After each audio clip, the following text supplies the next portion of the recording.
I love composting. There's something very satisfying about taking a byproduct, a waste product, and turning it into just beautiful black gold.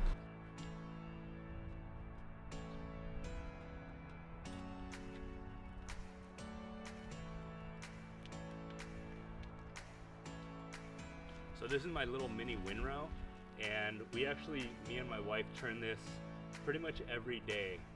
So I picked up some horse manure last week and I added that to some mushroom compost and also some spent brewery grain.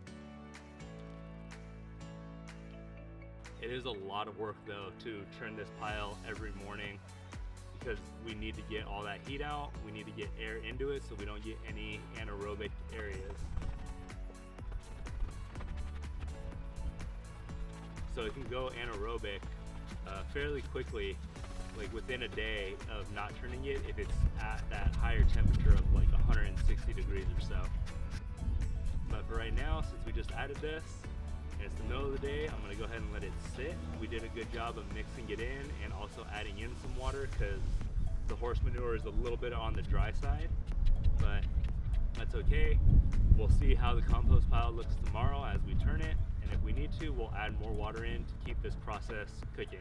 If you're able to keep it at 140 for more than 3 or 4 days, then you know you're killing off any bad pathogens and you're also killing off any weed seeds or anything that you wouldn't want to get into your garden.